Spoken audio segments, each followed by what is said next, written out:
La parole est maintenant à notre collègue Évelyne Renaud Garabédian pour le groupe Les Républicains. Vous avez la parole, ma chère collègue. Merci, Monsieur le Président.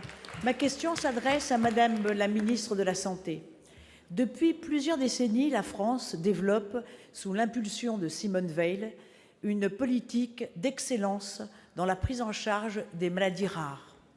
32 millions de nos concitoyens sont atteints par 6 000 maladies rares recensées. Ces maladies rares, deux plans de maladies rares se sont succédés depuis 2005 et ont permis une avancée significative dans la connaissance de ces pathologies et dans la prise en charge des patients. Ces avancées reposent principalement sur les 363 centres de référence qui sont répartis en 23 filières bénéficiant de financements dédiés. Madame la ministre, votre ministère a alloué au cours du deuxième semestre 2017 45 millions d'euros aux nouveaux centres labellisés. Ces crédits fléchés transitent par le budget général des établissements hospitaliers qui hébergent ces 363 centres de référence.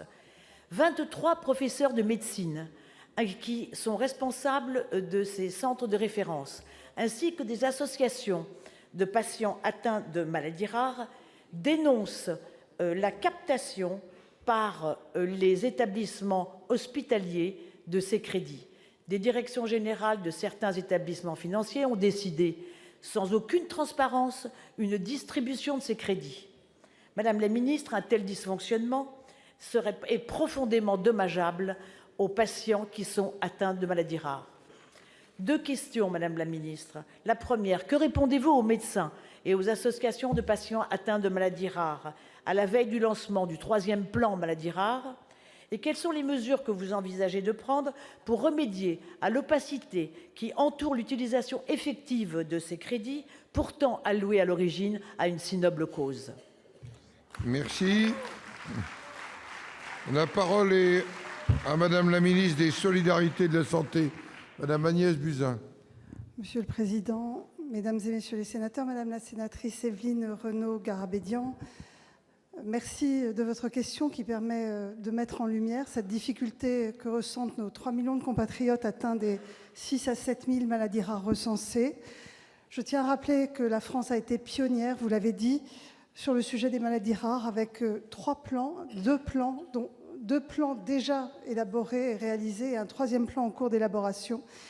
Nous avons été le premier pays en Europe, si ce n'est au monde, à avoir un plan dédié aux maladies rares et il y a donc un soutien constant des pouvoirs publics qui travaillent en lien étroit avec les professionnels et avec les associations.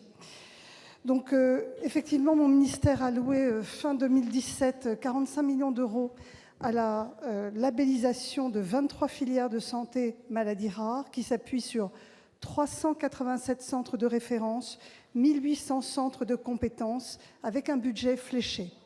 Aujourd'hui, certains médecins ont dénoncé effectivement une non-délégation de ces budgets aux centres dédiés. Ça concerne un petit nombre de centres et j'ai donc demandé qu'on me fasse remonter les difficultés que connaîtraient ces centres au cas par cas.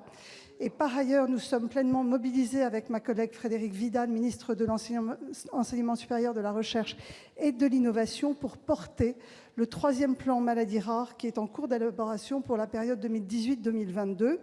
Nous en avons fait l'annonce lors de la Journée mondiale des maladies rares le 26 février dernier. Et je tiens à rappeler qu'une large concertation est menée sur ce sujet avec 6 axes prioritaires: assurer aux patients un diagnostic plus rapide, structurer les bases de données pour améliorer la recherche, renforcer le rôle des filières pour coordonner les actions des multiples acteurs, rendre les parcours plus lisibles pour les patients et leurs familles, renforcer l'innovation avec un objectif européen de disposer de 200 nouveaux médicaments d'ici 2020 et mettre en place de nouveaux dépistages néonataux. Vous le voyez, nous sommes pleinement mobilisés et nous travaillons sur ces questions budgétaires afin que les ressources allouées aboutissent évidemment dans les centres labellisés. Je vous remercie. Merci Madame la ministre.